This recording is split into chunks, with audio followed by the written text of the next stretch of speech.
el Indio Solari.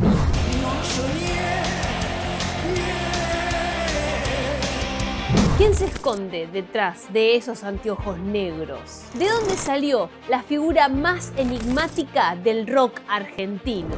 ¿Quién carajo fue el Indio Solari? Empiezo por el final, terminaré en el principio.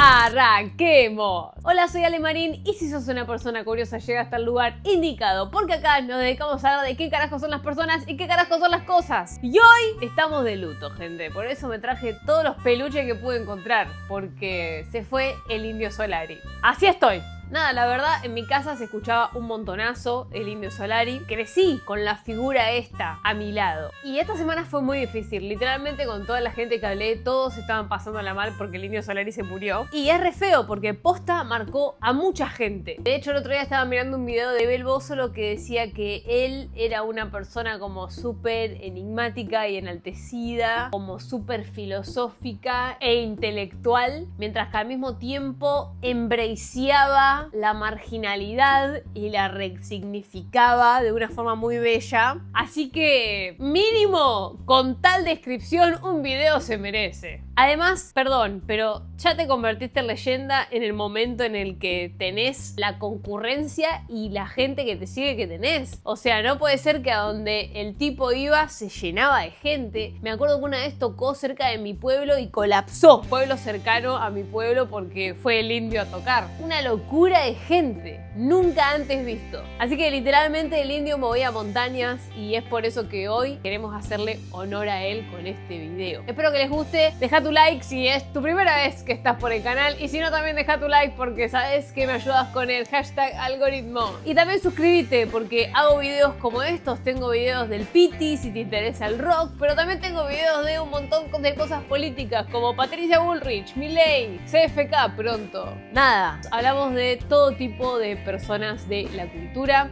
así que deja tu like. Me compré este labú gigante, chicos, y formé un apego terrible con él. O sea, no puedo dejar de abrazarlo. Para colmo que también me enfermé, o sea, fue mucho, fue mucho. Carlos Alberto Solari nació el 17 de enero de 1949 en Paraná, Entre Ríos. Su madre era Celina Estelita Chicha Choi. Ojo con ese nombre. Quien tras haber vivido una muerte de su madre muy de joven, fue también dejada adrede por su padre biológico. Un vasco medio vago, según el Indio. Este hombre dejó a su hija al cuidado de un hotel, el único hotel de Río Colorado, quienes la adoptaron y la criaron como una hija. O sea, la mamá del Indio ya había tenido una vida re difícil, para empezar. Por otro lado, el papá del Indio era José Solari, quien trabajaba como jefe de distrito del correo. Y la verdad, eran bastante pobres. Por eso, la familia vivía literalmente en uno de los edificios del correo argentino. Es por esto que Carlos se la pasaba de oficina en oficina, por los famosos backroom, y era considerado la mascota de los 70 empleados que allí trabajaban. Cuando tenía 6 años, al padre de Carlos lo transfieren a La Plata, la famosa ciudad de las diagonales, donde el Indio tendría una infancia muy poética.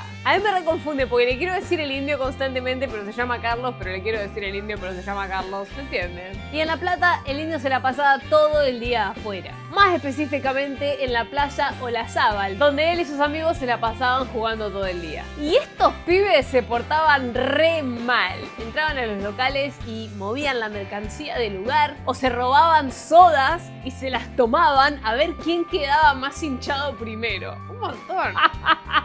Eran re raros los nenes estos. ¿A qué jugaban? Y en el barrio era bastante graciosa la cuestión, porque por un lado tenían un vecino al que le decían el Caimán, que no querían mucho y le rompían literalmente el portón a patadas. Y cuando no estaban haciendo todas estas cosas, estaban peleando con otros nenes del barrio con escopetas de aire comprimido. Una infancia muy sana, por suerte. Argentina en los 60s, no lo entenderías. También tiraban tapitas de gaseosa con pólvora en las vías del tranvía para que explote cuando pase el tren. Éramos pichones de terroristas, sí. Muchos de aquellos amigos murieron a los pocos años por culpa de la represión. Así pasó mi niñez. haciendo daño, dijo el indio en una entrevista. Pero esto no es nada comparado a que casi una vez Carlos se muere. Les cuento. Resulta que una vez estaban jugando a las escondidas y Carlos cruzó la calle y ¡pum! Un taxi lo atropelló, gente. Un montón. Quedó con una fractura expuesta en la tibia y el peroné. Y esto en algún nivel le sirvió para reflexionar, porque los meses de reposo se la pasó pintando y leyendo un montón libros de política, geografía y literatura clásica. ¿Podríamos decir que ahí arrancó su intelectualidad? Pues no, mi ciela. Porque una vez que volvió a su rutina no mejoró para nada. Se portaba muy mal en la escuela y lo único que hacía cuando asistía era dibujar o ratearse. Porque la verdad a mucho no le interesaba aprender. Y podríamos decir, él era un chico católico porque iba a catequesis. Sí, pero en realidad iba a catequesis solamente porque proyectaban películas clásicas y el lugar tenía un metegol y una mesa de ping pong. Nada más. No le interesaba la palabra de Dios. Era un loco. No es más, chicos. No. Ya me estoy poniendo triste. Arre. Pero hubo una cosa que lo empezó a inspirar y le empezó a llamar la atención. Resulta que en el barrio donde vivía solía pasar Guillermo Beer, o no sé cómo se pronuncia, sepan disculpar, que era básicamente un folclorista muy conocido. Y cuando este folclorista pasaba, los vecinos de Carlos hacían silencio a modo de respeto y decían, ahí va un artista. Al escucharlos, Carlos decidió que ese sería su futuro. En su casa, Carlos disfrutaba de leer a Jacques Kerouac, William Burroughs, John Cocteau y Antoine Artaud, además de historietas y libros de ciencia ficción. Con respecto a la música, Carlos aseguraba que en la ciudad de Las Diagonales llegaba todo lo importado y eso incluía a la mejor música del exterior. Y es por eso que Carlos conoce a los Beatles y se vuelve loco.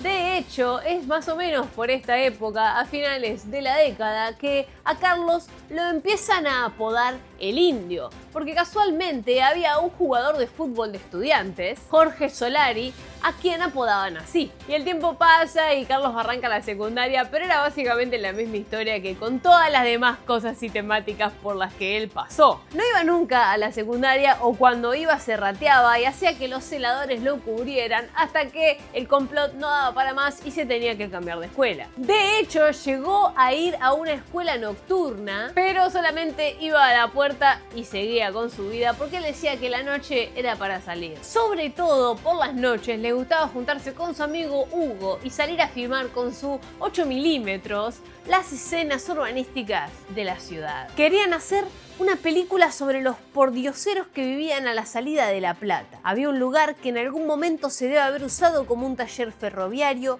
y ahí se metían después de mamarse al mediodía. Se quedaban tumbados al sol, dirían años después. A finales de los 60, más o menos a sus 18 años, sus padres se mudaron a Valeria del Mar y el Indio quedó a cargo del PH en La Plata. Lo renombró La Trinchera y era un lugar donde convergían los artistas y los intelectuales de la noche. Cuando lo rajaron a mi viejo, eso que te contaba hoy, me quedé con el departamento muy jovencito. ¿La Trinchera? La Trinchera. Y no había tantos lugares que tenían los pibes para curtir. Ahí se gestaron un montón de cosas.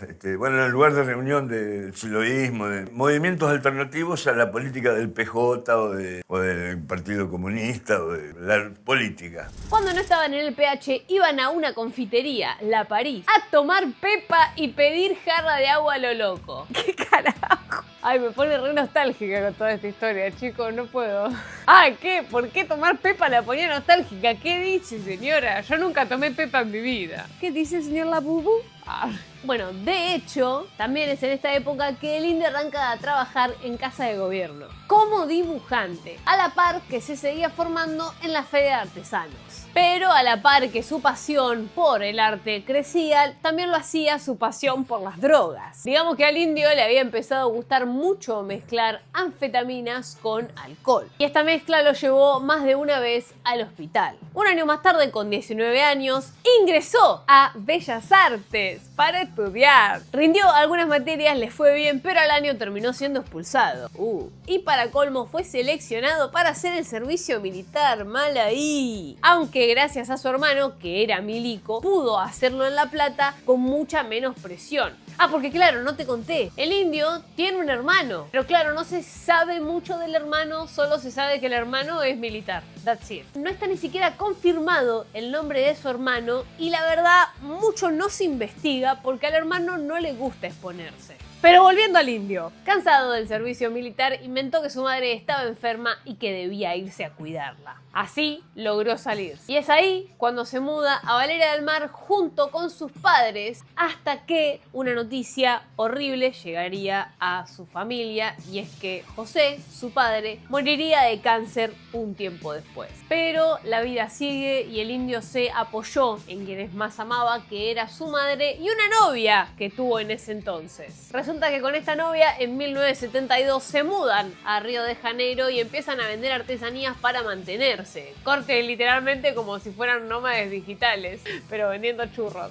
Y de repente ella queda embarazada y deciden volver a La Plata para casarse y poder mantener al bebé. Pero de repente vuelven y ella pierde el embarazo. Chan. Esta novia se llamaba Andrea. ¿Y por qué es importante? Porque algunos dicen que Andrea es quien la presentó a varios de los personajes que serían clave en la vida del indio más adelante. Andrea le presentó al indio a Guillermo Bailison, el hermano mayor de Sky. Juntos tuvieron un taller de estampado de telas llamado El Mercurio. Al poco tiempo, Guillermo le presentó al mismísimo Sky y gracias a él, el indio conoció a Carmen la Negra Poli Castro. A partir de entonces, el indio y Sky empezaron a tocar juntos, haciendo la banda sonora de películas independientes. Y es en estos ensayitos musicales que nacen algunos temas de Los Redondos, como por ejemplo Honolulu. Poli, o sea Carmen la Negra Poli, por su parte se volvió manager del grupo. Y acá hay algo interesante para resaltar. Tanto el indio como Sky frecuentaban lugares de contracultura en La Plata, y ambos compartían intereses por el arte, la música y la literatura. Lo único que tiene que hacer uno recoge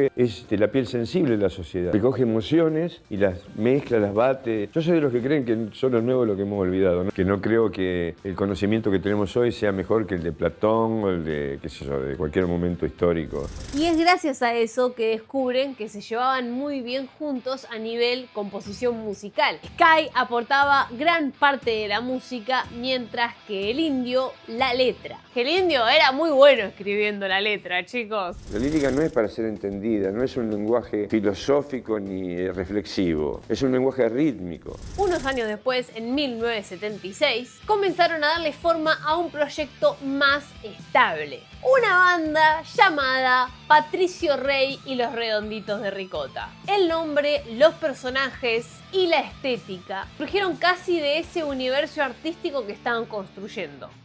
De hecho, dato, el nombre surgió porque el indio en su casa tenía un recetario donde había una cocinera ficticia llamada Patricia Rey. Además, en el grupo querían que hubiera un personaje que ninguno de ellos pudiera encarnar, por un tema de egos, que me parece bien. Y acá interrumpimos esta bella transmisión para contarles que arrancó la última dictadura cívico-militar de Argentina. De hecho, en una de las reuniones que hace el indio en su casa, irrumpe la policía y se llevó detenido a todos los presentes. No, debe ser un rebajón, chico, que te pase eso. Imagínate que estás así de chill con tu amigo y cae la cana.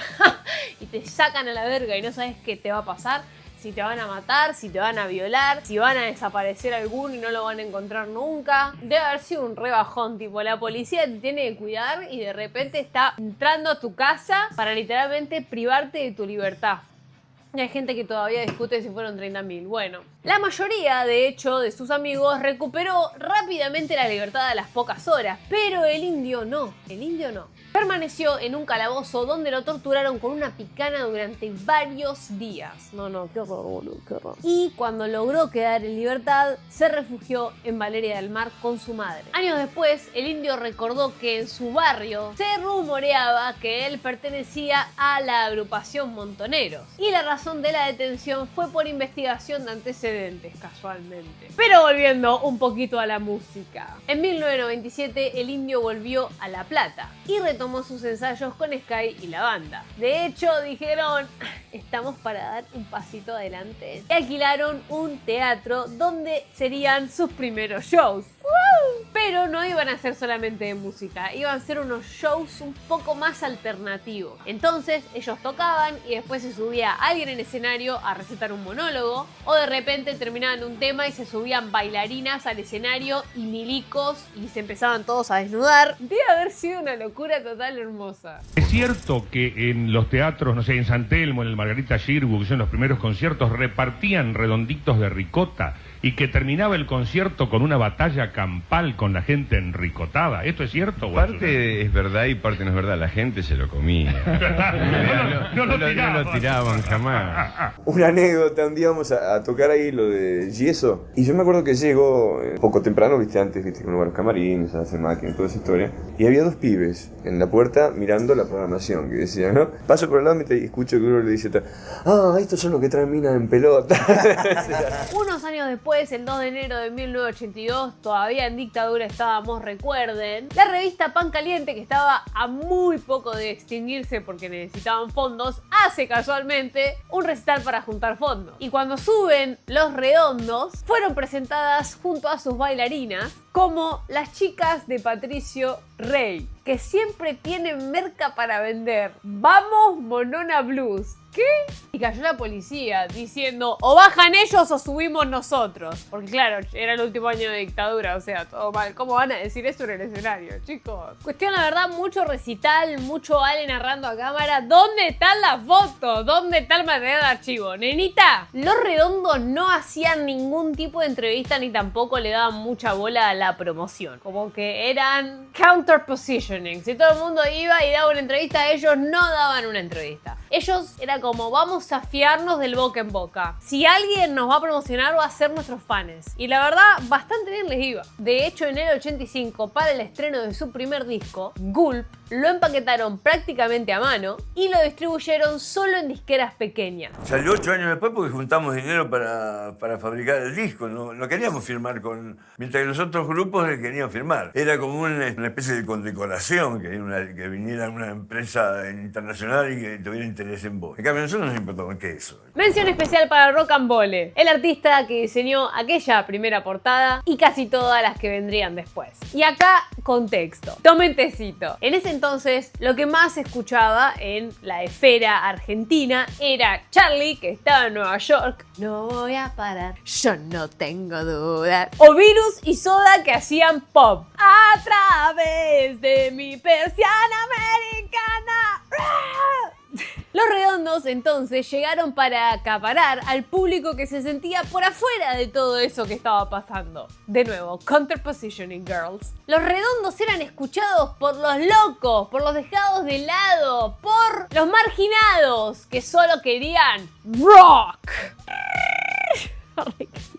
¿Por qué verga la mina tenía un oso gigante todo el video en la mano? Bueno, cada uno duela como quiere. Yo he estado mucho tiempo, el tipo de actividades que yo hago, es un grupo de rock y de alguna manera considerado subterráneo, de lo único que se trata es una producción independiente. Ha estado mucho tiempo en lugares como este, en sótanos, y aquí se da cuenta uno por qué es útil proteger el estado de ánimo de la gente. Igual, ojo, que el indio nunca le hizo asco a ningún género musical. No escucho cumbia, pero un artista que conmueve a mucha gente, para mí es un artista popular que vale. Por más que a mí no me guste ni me compre esos discos nunca. Cuestión que funcionó bastante esto de hablarle a los marginales y no hacer ningún tipo de publicidad que funcione el boca en boca. Funcionó. Y los ricoteros, como así se empezaron a llamar a ellos mismos, comenzaron a crecer por decenas, por decenas, por decenas, llegando a ser miles y miles y miles. Cada vez que los Redondos hacían un recital, los ricoteros se enteraban y caían en manada. A ellos no les importaba que estuviera todo hecho sold out. No les importaba que no quedaran tickets. Los ricoteros iban igual. No, te da miedo el hecho de que el sold out para mi público no existe. Van igual y cortan la avenida que fuere, se arma quilombo, quieren entrar físicamente. No es un público que vos le digas, está todo vendido y los tipos se quedan en la casa. Mira, está todo vendido, no vamos. Uy, qué pena. Van lo mismo. Porque como dice el dicho, chicos, donde entra uno, entran dos, donde entran dos, entran tres, donde entran tres, entran 1000 ricoteros a saltar a hacer un pogo. El pogo más grande del mundo. Nos fue llevando la gente, y si tocábamos un lugar para 200 personas, iban 250 o 300. Tocábamos para 400, fuimos corriendo el palco hasta para que entrara la gente, pero siempre fue a vernos más gente. Con la llegada del público masivo, la estructura del show musical cambió por completo. Los Redondos sacaron todo lo que eran los números teatrales de escena y solo se dedicaron a tocar. ¡No lo soñé! ¡Yeah! No, qué miedo estar en uno de esos pogos igual. Yo me cago encima, boludo. De hecho, solamente estuve en un pogo de Lollapalooza una vez en mi puta vida. Me alcanzó para darme cuenta de que yo no soy una chica pogo. Pero la verdad, admiro mucho a toda la gente que hizo que estos pogos fueran los mejores pogos del mundo. La verdad, yo me hubiera hecho caca encima. Es que era muy salvaje. Y por eso son los mejores del mundo también, por lo salvaje que es, ¿no? Pero bueno, con la plata que se recaudaba en todos estos recitales, es que los Redondos empiezan a financiar sus discos. Y también su distribución, que es lo más importante. Si estaba la idea presente de firmar con una disquera, el Indio reaccionaba así. Poli y Sky me llevaron a ver a López, yo creo con la intención de firmar un contrato. Y lo veo al tipo que estaba con las patas arriba del escritorio, con un traje marrón, una raya blanca y una mano. Andá a la concha de tu hermana. Déjame de joder.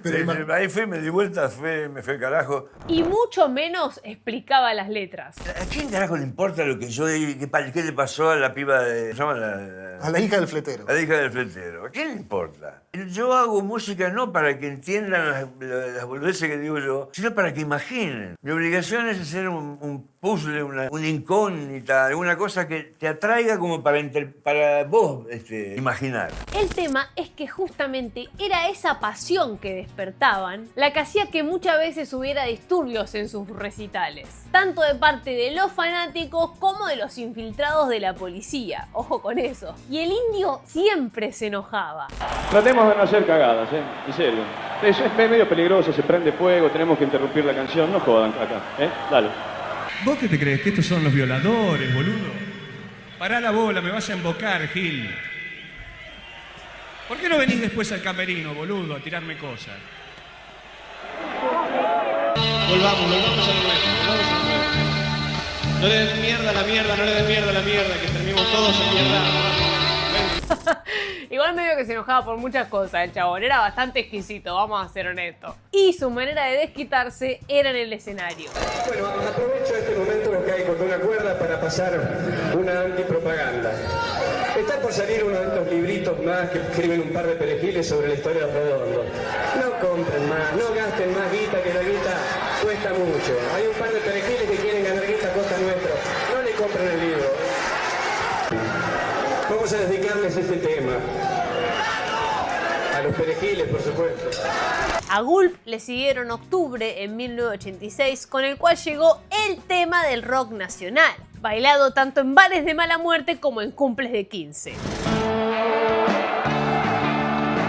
Un bajón para El Ojo Idiota en 1988 y Bang Bang Estás Liquidado en 1989, que durante diciembre agotó 3 recitales en el estadio Obras. Toda una hazaña para ese momento. Unos años más tarde, en 1998, al Indio le llegaría el amor.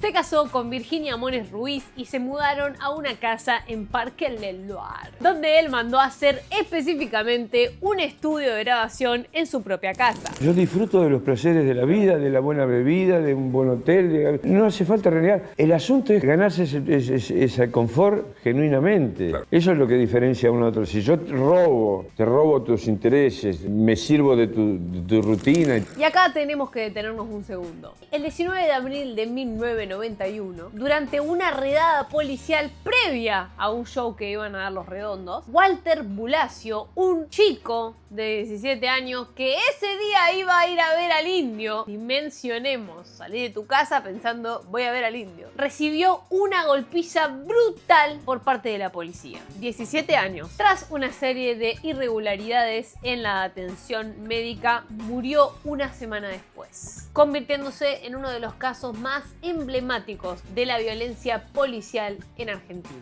De hecho, acá un dato para quienes son fanes, muchos periodistas, seguidores y divulgadores señalan que Juguetes Perdidos, tema que salió poco después, habla de Walter, o al menos de los jóvenes víctimas de violencia policial. Recordemos, gente, que el Indio es quien escribía las letras.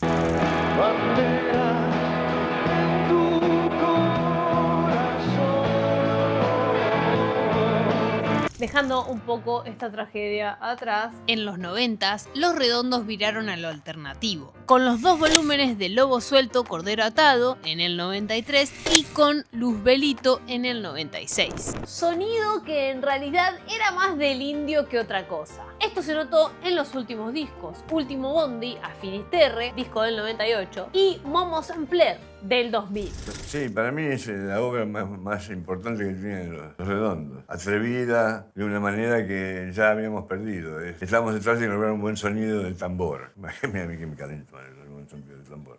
Dijiste que los Redondos no se bancaron Momo Sampler. No. Y el público tampoco. Al principio, ahora ya hay gente que le gusta porque ha pasado el tiempo y hay muchas cosas que se ayornaron de eso que fue para una banda de rock, samples y todo ese tipo de cosas, era como un pecado. A mí lo que más me atrae son los pecados de los demás para jugar con ellos. El 16 de agosto de 1997, el intendente de aquel entonces, Zeno Lavarría, decide suspender todos los shows de los Redondos. Es en ese momento que ellos deciden dar la única conferencia de prensa que dieron en la historia. Se eligió este lugar porque es un lugar tenemos seguidores en todo el país. Esta es una producción independiente a la que le cuesta mucho organizar estos espectáculos. Y es un lugar equidistante de muchos lugares, de otros lugares. Ustedes saben que vienen gente de otros lugares a ver este espectáculo, que no es un espectáculo únicamente para la gente de Olavarría. Los vándalos son estos chicos que están ahí, de 12, 13, 14 años, que ya no están en estado de inocencia, ¿verdad? Acá ha pasado algo. Hay un acto de burocracia que no solo nos atinge a nosotros. Cuando se prohíbe una manifestación de este tipo, no solo se me está prohibiendo a mí cantar o a los chicos tocar, se le está prohibiendo a aquellos que, por algún motivo que les es propio, quieren escuchar esto, quieren conmoverse con esto, quieren estar vinculados a esto, a esta banda de música. Estamos simplemente acá para avisarles a los chicos de la manera que hemos encontrado en este momento y bueno, que hemos hecho todo lo posible para que nuestra fiesta estuviera en común. Más de eso es imposible que hagamos porque hemos dicho más de una vez que esta banda pertenece a ellos. No sé si ustedes saben que no somos de dar reportajes, únicamente cuando sacamos algún álbum cada año y medio. No hace mucho me preguntaban por qué no dábamos reportajes. Yo les decía que lo que sucedía es que ya teníamos la suficiente edad para, en vez de bajarles línea a los chicos, escucharlos, porque en sus nervios hay mucha más información del futuro que los tipos de nuestra edad pueden tener para aconsejarlos. Nosotros tenemos por costumbre cumplir con las formas de tiempo y hora en el cual hemos citado a la gente. Nosotros somos los convocantes. A partir de ahí, lo único que faltaba que nos pidieran es que cambiáramos el nombre de la banda.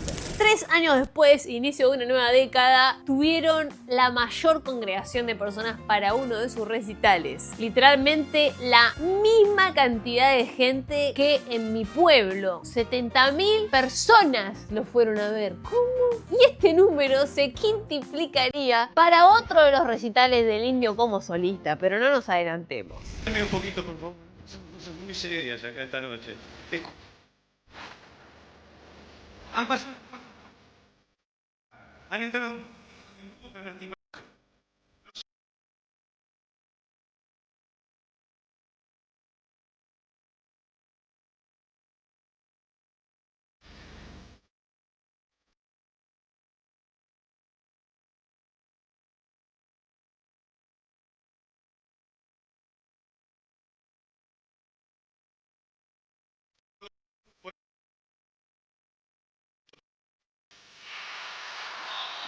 Muy difícil, es muy difícil de mi corazón.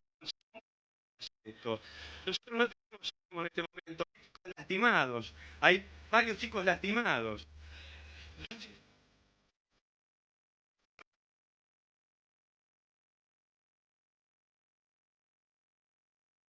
Bueno, veámoslo como una de las últimas veces que tocamos. Por dictamen del juez, vamos a tener que tocar con las luces del estadio prendidas. El 4 de agosto de 2001, un año después de ese momento, top sign al total si te lo pones a ver en retrospectiva, Los Redondos tocaron en el hoy llamado Estadio Mario Kempes, sin que sus fans supieran que era la última vez. Algunos alegan que la separación fue porque el Indio quería explorar nuevos sonidos, nuevos rumbos. De hecho, al preguntarle a Sky por qué la separación, Sky dijo: un miembro de la banda se quería apropiar de Patricio Rey. Estoy seguro que teníamos personalidades totalmente diferentes, que una serie de malentendidos de la vida nos juntaron en un plan exitoso y que nos llevamos bien haciendo canciones. Eso es todo. Pero también hay indicios de que en realidad la disputa era por motivos económicos y de la distribución del material audiovisual. Sky y Poli eran quienes se encargaban de esto y al parecer habrían dejado al Indio de lado. Raro. Redondo, los pobrecitos, los muchachos del resto se comieron un garrón que venían tirando papel picado y le prendieron el banquito. Pues fue un enrollo entre Sky y yo y la negra. De hecho, algo que sí está comprobado es la pelea por el material audiovisual de la banda. Es que Poli se encargaba de contratar los servicios de grabación y después el material quedaba en la casa de Sky. Sobre esto, el Indio dijo: a mí nunca me incomodó, porque confiaba en una amistad de muchos años. Aunque años después tiró esta. Que no han sido testigos de la intimidad de lo que yo he sido testigo. Es una palabra dura, pero es la única que me sale a mí, traición se llama. ¿Te vas a permitir no charlarlo? ¿Vas a pasar por esto? Sí, no hay manera, no. ¿Por qué no tocas el lugar? A mí me podés cagar con guita, no me podés traicionar. Son dos cosas diferentes. También el Indio dijo que el problema no era económico. Bienvenida es por mí cualquier forma de ofrecer los outtakes y el material de forma gratuita al público. Pero quiero compartir las decisiones de cómo pintar el cuadro todo. No sé qué verga habrá querido decir, pero eso dijo. Igual realmente, supuestamente se separaron por esto.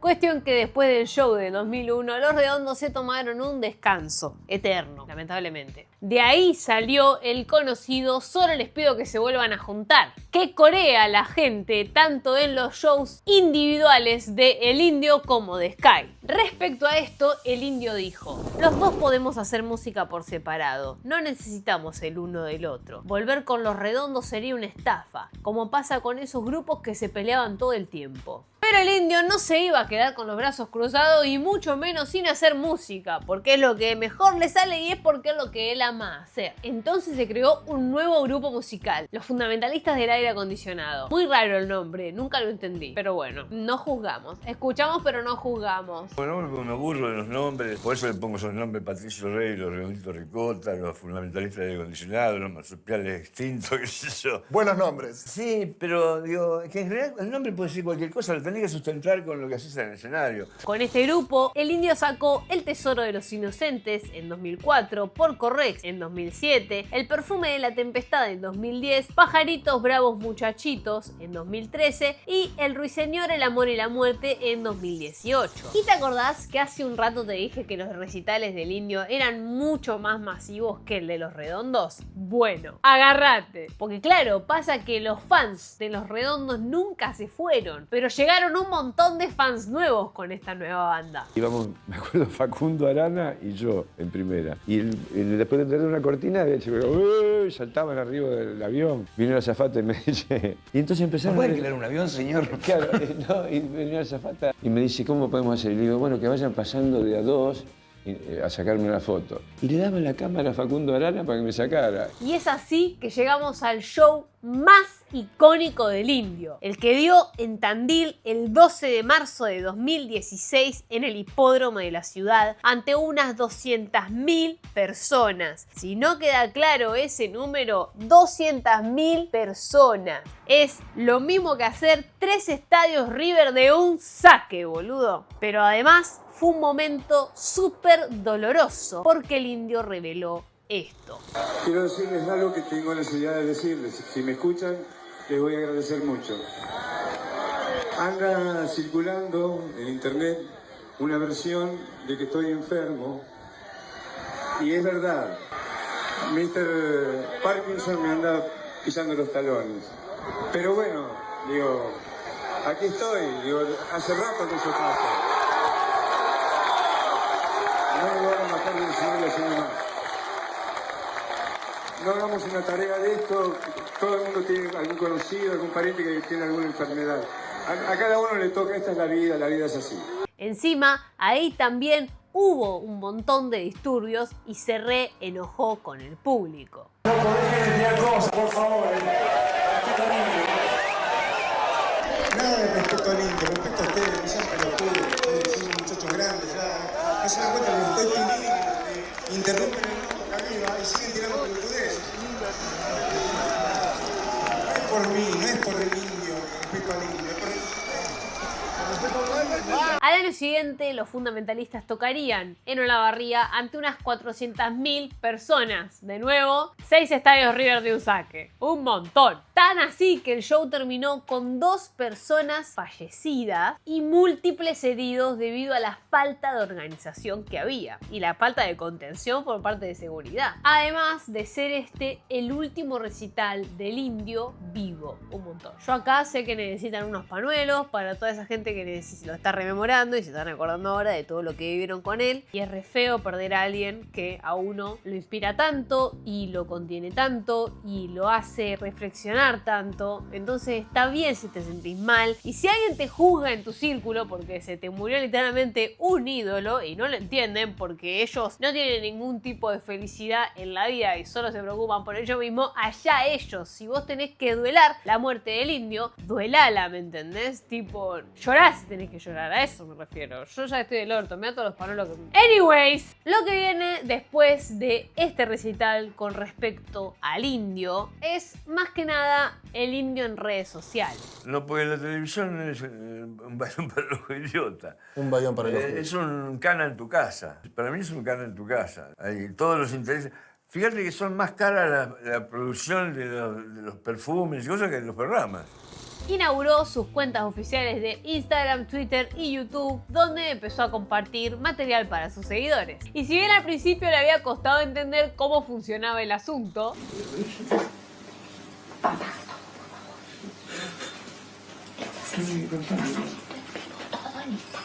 Eso es que lo hacemos. Bueno, vale. Estaba cantando para que se escuchara algo, porque me pide diciendo. Quiero cantar una letra. Apagalo. Bueno, te lo envío. Envía. Espérame. Dios, qué manera de acercar. le terminó agarrando la mano bastante rápido. Le contestó a los que esparcían fake news y a los que no se bancaban a Woz.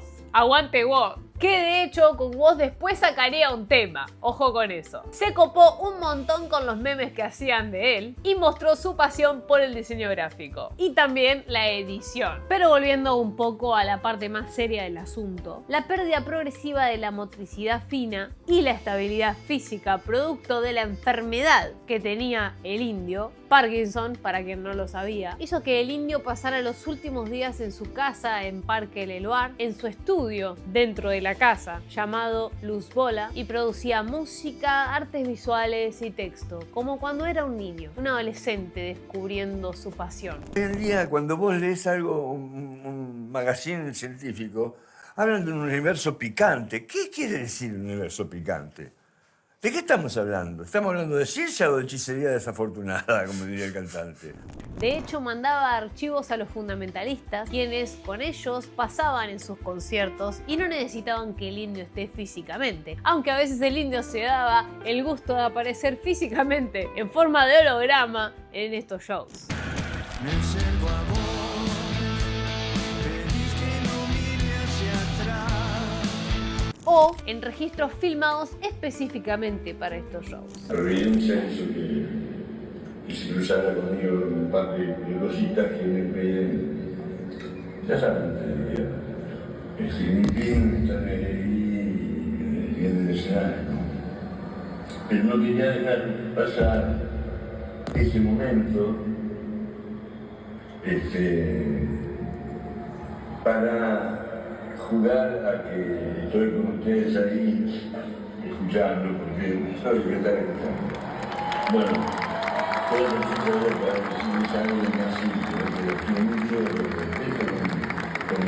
público, son el mejor público del planeta. Un abrazo a todos y les agradezco mucho.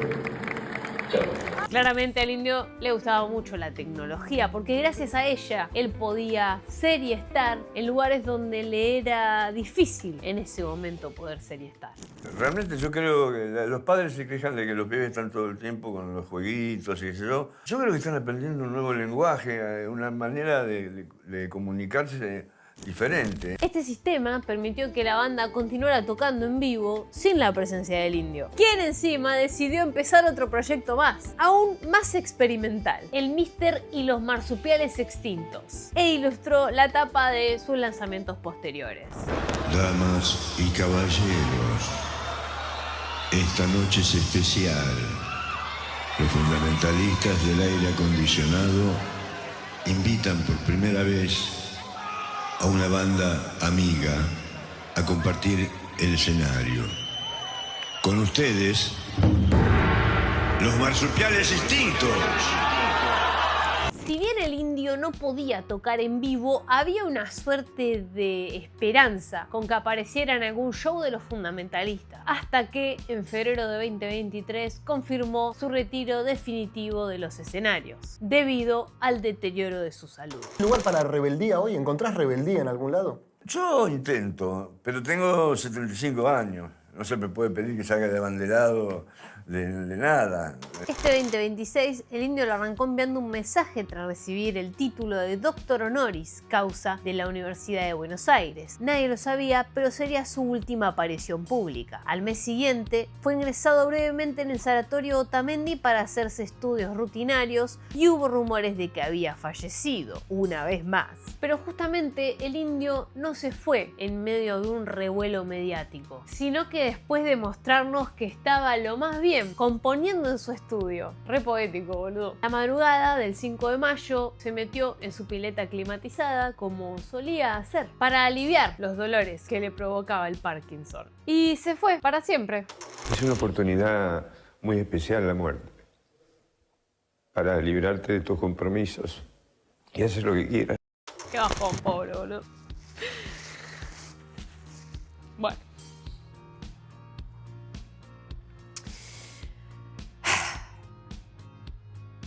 Si bien su mujer y la esposa que lo asistía lo sacaron de la pileta y llamaron a los paramédicos, no hubo vuelta atrás. Todas las maniobras de reanimación resultaron ineficientes. Entonces la familia decidió publicar esto desde su Twitter. La noticia más triste, esa que hubiésemos querido no dar nunca, es cierta. Nuestro amado Indio, su cuerpo, su manifestación física ya no está. No hay forma de expresar nuestro dolor ni hace falta. Es el mismo que sienten ustedes. Contamos con su comprensión para atravesar estas primeras horas de desolación. Lo despedirá su familia ahora en la intimidad que merece. Y en breve les informaremos dónde se realizará la despedida pública para que todos y todas los que lo amaron puedan despedirse también. Mientras tanto, lloremos como corresponde, escuchemos sus canciones y sobre todo, cuidémonos entre nosotros como él nos enseñó. Graciosos y valientes. Y en medio de todos los homenajes llegó quizás el más doloroso. El de su compañero en crimen en algún nivel, o sea, si te lo pones a pensar, el de Sky. Te llevo en cada recuerdo, en cada canción de ayer con un inmenso dolor. Buen viaje, mi querido amigo, hasta siempre. Ahora sos la luz que viaja entre nosotros y para siempre. Hoy es un día muy triste. Ese mismo día se hizo una despedida íntima en Parque del Luar que se extendió hasta el sábado, a la par que varias personas públicamente iban a despedirlo a Plaza de Mayo. Estoy orgullosa de ser ricotera y no comparto la misma ideología política, ojo, pero lo amo con toda mi alma. Y me duele tanto el corazón que no te das una idea. Nada, está a la par de Diego, así que creo que uno de los pocos que nos representó a nivel país, el Indio Solari. Y el Indio fue todo. Toda mi vida. Siento que estoy acá, no sé, por la emoción que me dio su muerte, pero también su vida. Toda su música, me acompañó toda la vida. A los 5 años yo ya escuchaba Los Redondos y ya sentía que en algún momento lo había escuchado. Mi vieja me dice porque cuando estaba en la panza ella se la pasaba escuchando Los Redondos y bueno, es un sentimiento, nada más que decir. Se me fue una parte de mí, se me fue mi mi adolescencia, se me fue todo. Es un día muy triste para mí. Creo que todos los que estamos acá nos pasa a todos lo mismo. El indio va a ser siempre lo más grande que es. El domingo fue lo que podríamos decir la última misa ricotera, que empezó a las 10 de la mañana y siguió hasta la madrugada. La gran despedida en un momento histórico al Indio Solari. Este es el Parque Domínico, el lugar elegido, consensuado con la familia para realizar esta última despedida. Luego del velorio, la familia reveló que el indio había dejado todo listo para irse. Ya está, todas y todos los que tuvieron la posibilidad de acercarse a despedirlo lo hicieron. Ahora la lluvia nos manda a todos a casita a seguir penando por dentro y a recordarlo como era, humano, infinito. Gracias a todos los que hicieron este esfuerzo, tanto los que se acercaron y los que lloraron donde los sorprendió la pena, como las toneladas de muchachos y muchachas que hicieron posible y formaron parte de la organización descomunal que supuso esta despedida en tiempo récord. Él nos anticipó que las despedidas son dolores dulces. Lo que no nos avisó fue que dolores dulces como estos iban a durar toda nuestra vida. Como no podía ser de otro modo, pensó en todo antes de irse y por eso encendió el equipo Marshall de su guitarra y el equipo de sonido donde escuchaba las canciones en las que trabajaba. Nos sugirió así que la música debía seguir sonando más allá de lo que ocurriese. Hagamos eso, que su música no pare más. No solo fue uno de los músicos más importantes de la historia del país, sino que además fue una figura mitológica, desde quienes se encontraban en sus letras, pasando por quienes resonaban en sus extraños sonidos, hasta quienes veían en él la cara de la contracultura. En este momento tengo ganas de pensar que va a haber alguna juventud otra vez que no le guste el mundo que les dejan los adultos y que entonces tengan una actitud contracultural. Una muestra de que, aún con palabras complejas, se puede transmitir 1.000.000 de sentires y vivir en tu público para siempre. La vida para mí no es una cosa que se deba proteger entre algodones. El algodón está haciendo daño a esa vida. La vida tiene que estar expuesta a la vida. Desgraciadamente, claro, entiendo de que en este caos que hay se corre peligro. Pero bueno, yo también aprendí en esta cultura de que parte de vivir, y casi una cosa fundamental, es el riesgo de vivir. La vida es decidir estar vivo, es decidir no estar tan solo como que la muerte aparezca como una pulsión de mayor importancia. ¡Adiós!